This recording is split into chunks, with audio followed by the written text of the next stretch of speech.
Eu apertei a campainha e dei um passo para trás, ajeitando o boné na cabeça. Nas minhas mãos, uma pequena caixa de papelão com algumas coisas de uma delicatessen, um pedido feito por aplicativo. Um pedido comum, um dia comum. Mas a porta se abriu, e na minha frente estava ela. Uma senhora, mas não como eu esperava. Não era uma vovozinha curvada pelo tempo, de roupão desbotado, mas uma mulher em quem havia algo muito vivo.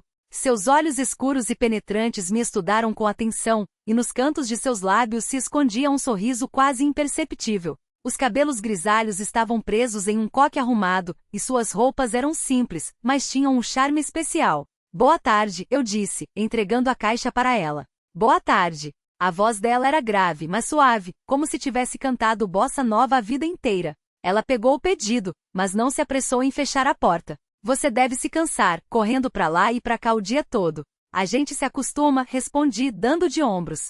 Bem, se precisar, pode entrar, beber um copo d'água, disse ela, apontando com a cabeça para o corredor. Eu não planejava entrar, mas por algum motivo dei um passo para dentro. O apartamento era espaçoso e bem cuidado. O ar cheirava a baunilha e canela. Nas paredes havia fotos antigas, em preto e branco com as bordas amareladas. Em um canto, uma vitrola. Eu sou a Helena, ela se apresentou, colocando a caixa sobre a mesa. E você, o Lucas.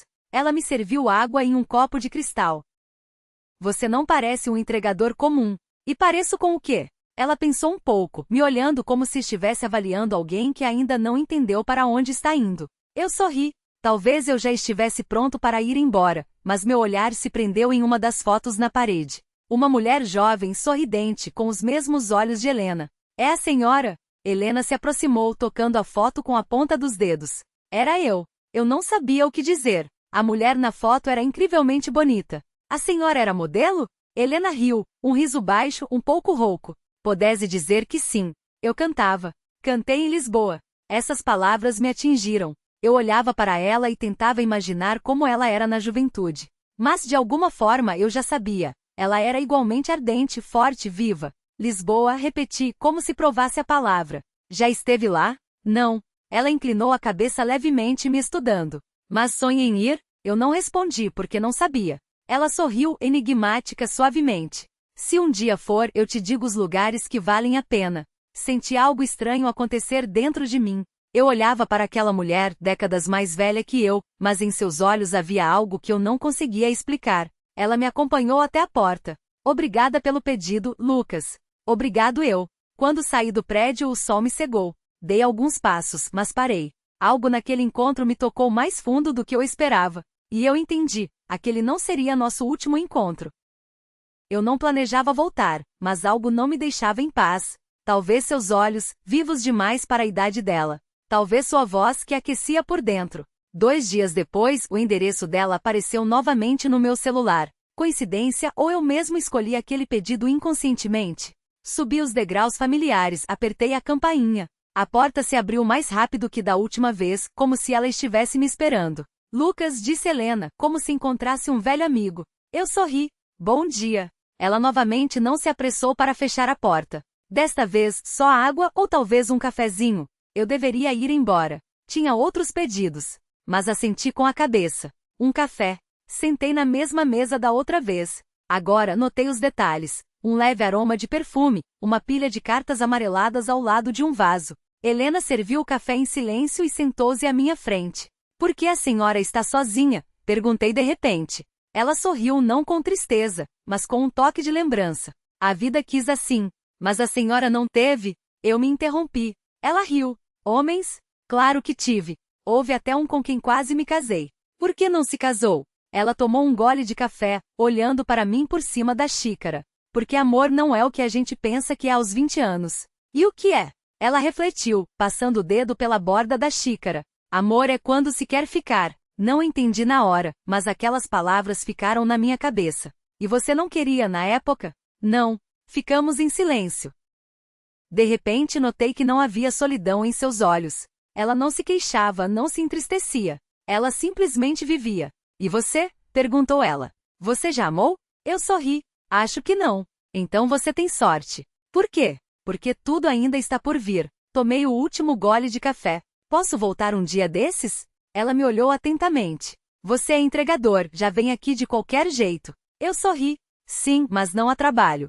Seus olhos brilharam com algo que eu não consegui decifrar. Então venha. No dia seguinte não recebi o endereço dela. Nem no outro. Me peguei esperando por aquele pedido, esperando a chance de subir as escadas de novo, de ouvir sua voz novamente. No terceiro dia, não aguentei e fui até a porta dela por conta própria.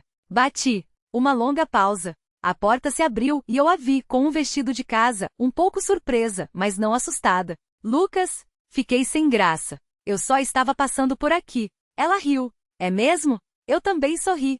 Não. Eu queria ver a senhora. Ela me olhou por um longo tempo e depois disse baixinho, então entre. Eu entrei, e algo mudou. Desta vez eu não vim como entregador. Desta vez eu vim como alguém que queria ficar. Eu passei a ir com mais frequência. No início por acaso, depois de propósito. Eu levava frutas que comprava no caminho, ouvia suas histórias sobre Lisboa, sobre as casas de fado, sobre os homens que tentaram conquistar seu coração. Nós passeávamos pelo parque perto de sua casa. Eu a ajudava com as compras no mercado, rindo do jeito como ela escolhia as maçãs pelo cheiro. Falávamos de tudo, do passado, do futuro, dos sonhos que ainda não se realizaram. E então, um dia, eu fiquei até mais tarde. Quer um vinho? Ela perguntou quando o anoitecer já tomava conta da janela. Eu assenti. Ela pegou uma garrafa, 2 taças finas de cristal trouxeram para mim de Portugal. Há muitos anos, disse ela, enchendo as taças. Eu guardei para uma ocasião especial. Ela olhou para mim. Acho que a ocasião especial é agora. Eu bebi um gole. O vinho era encorpado, profundo, com um gosto de algo que eu não conseguia nomear. Sabe, ela disse de repente às vezes, quando você está por perto, eu sinto como se fosse jovem de novo. Eu a olhei com atenção. E às vezes ao seu lado eu me sinto mais velho do que sou. Ela sorriu. Talvez a gente se encontre no meio do caminho. Ficamos em silêncio. Apenas o relógio na parede contava os segundos. Lucas, ela pronunciou meu nome quase como um sussurro. Sim. Ela se levantou, chegou mais perto. Seus dedos deslizaram pela minha bochecha, lentamente como se verificassem se eu era real. Você sabe o que está fazendo? Não, respondi honestamente. Eu também não, ela sussurrou. Seus lábios estavam quentes. Eu os senti primeiro na minha testa, depois na minha bochecha. Toques lentos, tímidos. Minhas mãos pousaram cuidadosamente em sua cintura. Seu corpo era frágil, mas forte. Eu sentia seu calor, sua respiração, a batida de seu coração. Ela deu um passo para trás, olhando para mim. Você tem certeza? Eu me aproximei. Ela ficou em silêncio. Então pegou minha mão e me guiou para o interior do apartamento. O quarto estava na penumbra. Apenas os postes da rua lançavam uma luz suave através das cortinas finas. Helena estava parada na minha frente. Sua silhueta parecia tão leve quanto uma sombra na parede. Eu senti meu coração bater rápido demais. Você pode ir embora, ela disse baixinho. Eu me aproximei mais. E você quer que eu vá? Ela ficou em silêncio, apenas me olhando. Deslizei lentamente os dedos pelo seu ombro. Helena estremeceu, mas não se afastou. Eu sentia o cheiro de sua pele, uma mistura de perfume e algo quente, caseiro. Eu comecei, mas não sabia o que dizer. Ela colocou um dedo em meus lábios. Não diga nada. Eu me inclinei e a beijei. Lento, cuidadoso, como se temesse espantar o momento. Ela respondeu. E não foi o beijo de uma mulher idosa. Havia algo jovem nele, algo que fazia a cabeça girar. Seus dedos tremiam enquanto passavam pelo meu rosto, pelos meus lábios. Eu não deveria, ela sussurrou. Por quê? Porque isso não acontece. Mas está acontecendo. Ela suspirou. Lucas, inclinei-me mais, toquei seu pescoço com os lábios. Ela fechou os olhos. Seus dedos apertaram o tecido da minha camisa. Eu quero, ela sussurrou. Senti meu coração se apertar e em seguida derreter. Lentamente, desabotoei os botões do seu vestido. Ele escorregou de seus ombros, caindo no chão como uma nuvem leve. Ela olhou para mim, e nesse olhar não havia vergonha nem dúvida, apenas desejo. E então, nós nos dissolvemos um no outro, e o tempo deixou de existir. A manhã seguinte foi estranhamente silenciosa. Eu estava deitado ao lado de Helena, ouvindo sua respiração regular. Pela janela entreaberta, ouvi-se o barulho da cidade, mas ali, naquele quarto, tudo era diferente, como se o mundo tivesse desacelerado. Ela se mexeu, abriu os olhos e olhou para mim. Bom dia. Sua voz era quente, sonolenta. Bom dia, sorri, passando os dedos por sua mão. Ela suspirou, fechando os olhos. Você tem que ir, Lucas. Franzi a testa. Por quê? Porque este mundo não é como parece aqui, entre 4 paredes. Peguei a mão dela na minha, apertei com força. Eu não me importo. Ela não respondeu nada, apenas sorriu suavemente. Mas em poucos dias eu entendi do que ela estava falando. Primeiro foram os olhares. Quando eu entrava no prédio dela, duas vizinhas na entrada interrompiam a conversa e me olhavam de soslaio. Depois vieram os cochichos. Aquele entregador, de novo com ela. Olha só, sussurravam as aposentadas no banco da praça. Perdeu o juízo de vez. Devia estar cuidando dos netos, não se envolvendo com rapazes. Ele, com certeza, está de olho no dinheiro dela. Eu sentia aquilo, sentia os olhares, ouvia as vozes, notava como alguns desviavam os olhos, envergonhados, enquanto outros olhavam com condenação. Um dia, ao sair do apartamento dela, encontrei um senhor, o vizinho do andar de baixo. Rapaz, me desculpe, mas você entende como isso parece, não é? Perguntou ele, balançando a cabeça. Como um jovem como você. Ela, o vizinho, hesitou, mas seus olhos diziam tudo. Ela o quê? Perguntei, olhando diretamente para ele. O homem suspirou. Vocês não podem ter nada. E se pudermos? Ele franziu a testa. Você está falando sério? Sério. O vizinho balançou a cabeça. Vão falar, rapaz. Já estão falando. Desci as escadas em silêncio. Eles estão cochichando sobre nós, disse a Helena à noite. Ela não parecia surpresa. Eu sei. Isso te incomoda? Ela olhou pela janela. Falaram de mim a vida inteira. Quando fugi para Lisboa, quando me recusei a casar, quando voltei. É só mais um cochicho. Peguei a mão dela. Eu não me importo com o que eles dizem. Ela sorriu, mas com tristeza.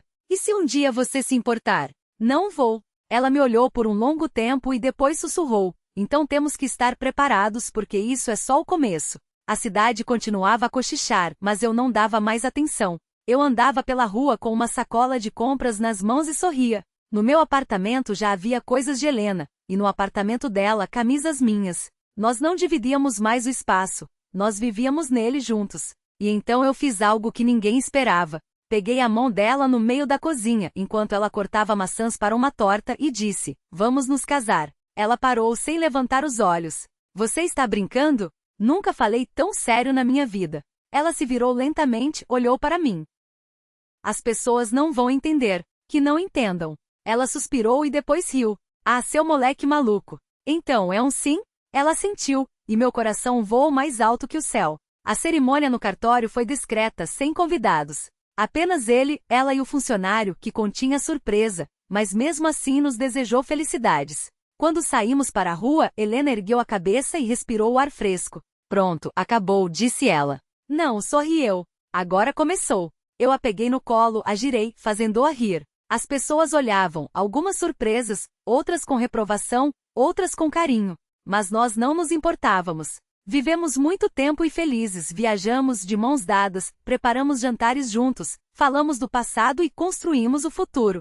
Quando Helena adoeceu, eu não saí do seu lado. Você não se arrepende? Ela perguntou uma vez, apertando minha mão fracamente. Nem por um segundo. Ela sorriu. Então posso ficar tranquila. Ela partiu em paz, com o mesmo brilho nos olhos do dia do nosso primeiro encontro. E eu continuei a viver como ela me ensinou, sem dar atenção aos cochichos, amando cada segundo e lembrando que o amor não se mede pela idade.